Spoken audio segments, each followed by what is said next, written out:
Good morning, everyone, and thank you very much for joining me for today's morning market review. Today's the 29th of February. It's Thursday. We're a little bit late today. Apologies for that. My name is Russell Shaw. I'm a senior market specialist at FXCM. And what I'd like to do is just bring up our disclaimers before we get on with the live stream. So first things first, let's go ahead and bring up the high risk investment warning. I'll keep this on screen for a few moments.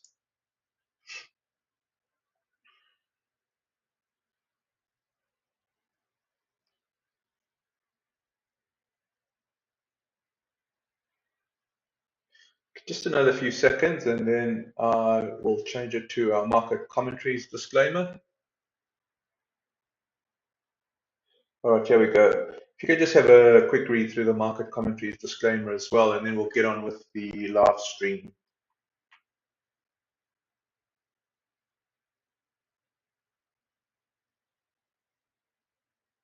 Okay, brilliant. Thank you very much.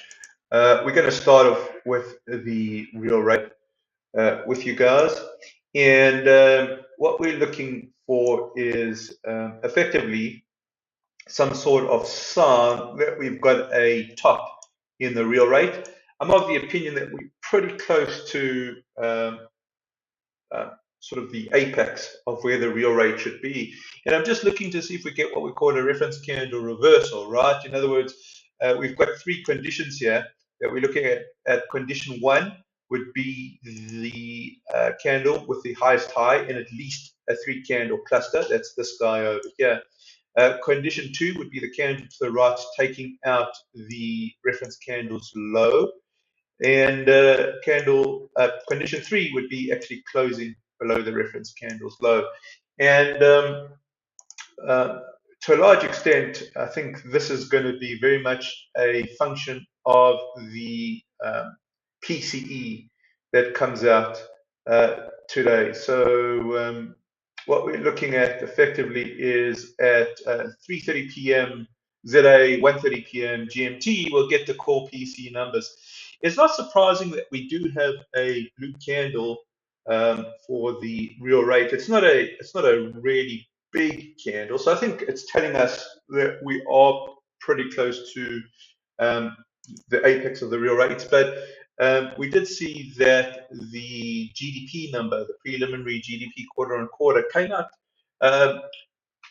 quite strong, came out at 3.2%. It was slightly lower than the expected 3.3%. The 3.2% is certainly a strong number, and I think that's reflected in the real rate. And we'll just want to see what happens when the core PC comes out. Now, what we can do is just take a look at the US dollar with regards to the real rate. So I'm going to just go to the little plus sign here, click on that, and we'll bring up the US dollar underneath. So we'll put that as a new pane underneath. And one thing just to keep an eye on is the strong correlation. Okay, so you've got a movement up here in the real rate. I'm just making this a deeper red. You've got a movement up here in the US dollar.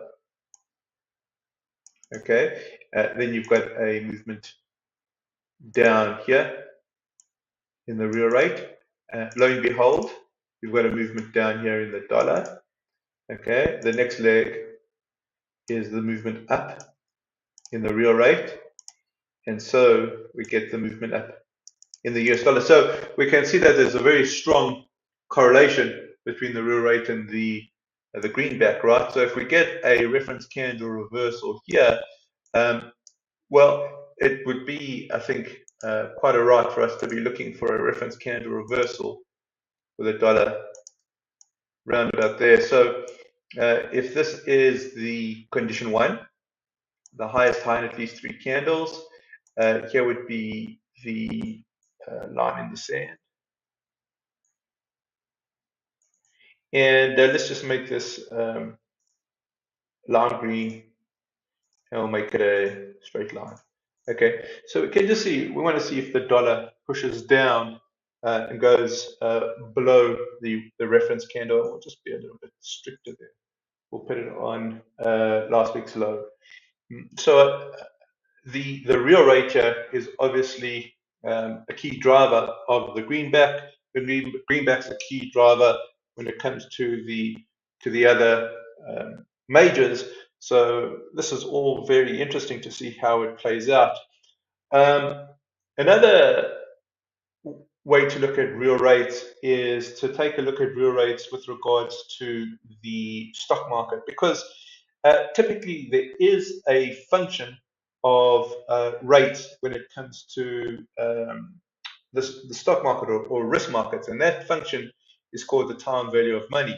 So what we can do is we can just change the US dollar here. Let's just go ahead and change it from US dollar. Let's put in SPX 500.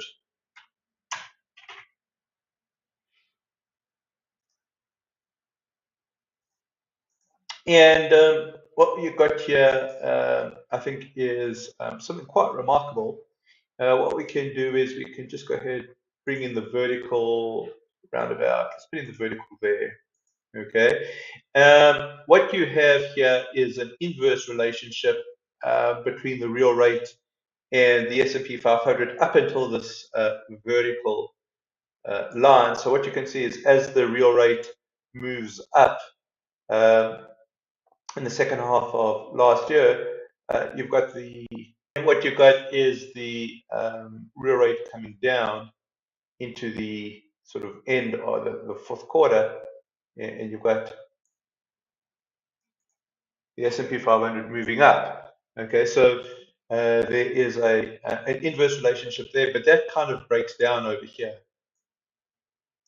Here you've got the real rate moving up, and guess what? We've got the S&P 500 moving up. That in and of itself is quite strange, and I'm just wondering how long we can maintain this kind of divergence from the time value of money relationships. And let's just put in the time value of money, and we'll just discuss that. So we've got the present value equals to let's put cash flows 1 plus R, which is rate of return, but we're actually going to call it I for interest rate, just time. What you can see is that the present value over here is a numerator, and the interest rate is a denominator. So there's an inverse relationship there. So one would think as interest rates go up, the present value should come down, but that's not what's happening. The present value is actually moving up as the interest rates are moving up. That's quite extraordinary, and I think the reason for that is because of this guy. I think the reason for that is because of this guy. Let's just fix this up.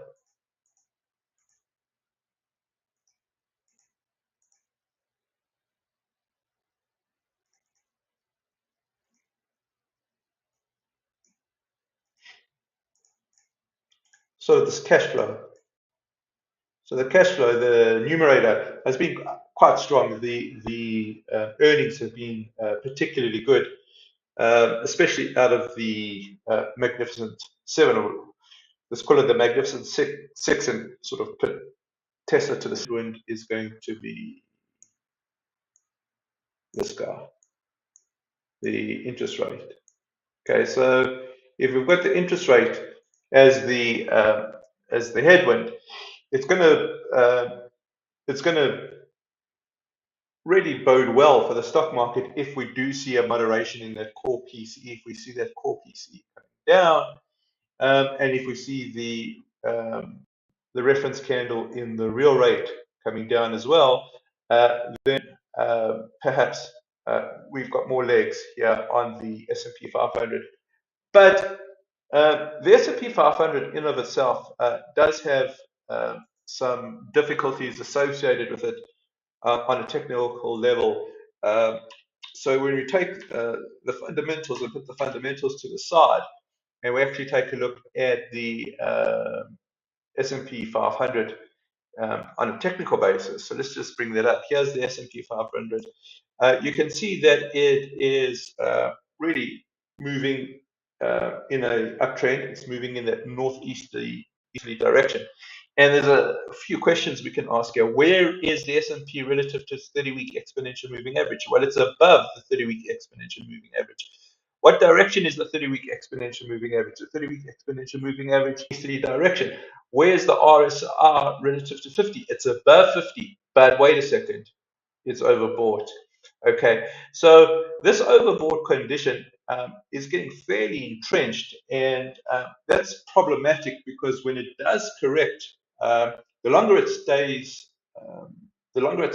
stays overbought for, the bigger the potential pullback when the RSI normalizes. So we just got to understand that on a technical basis, if we can just get this RSI down below 80 and for it to move between 50 and 80, that would be technically healthier. So it's going to be interesting just to see how the market reacts to the CE that comes out today. Some sort of pullback here, I would suggest, is healthy because we've got an uptrend, and the dip over here, I think, would be very very convincing, or compelling is a better word, compelling for the bulls. Might see the bulls pushing here. What's interesting is that we've got companies like Apple that have taken a look at this. So whilst the S&P 500 has moved up, let's go through to the daily chart. It's easier to see on the daily chart. Let's go through to daily here.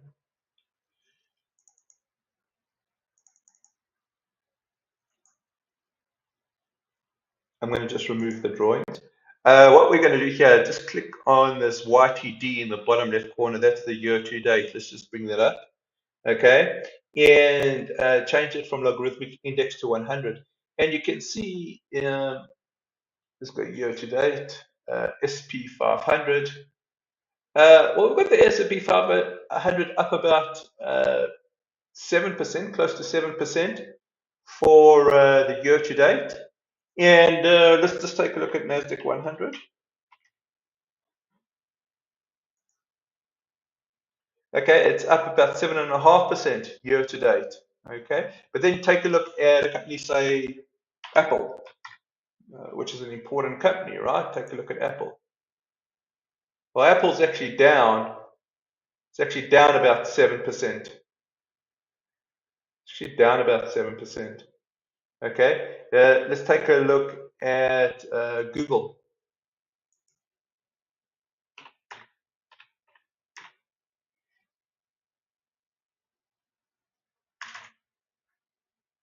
Let's take a look at Alphabet. I beg your pardon.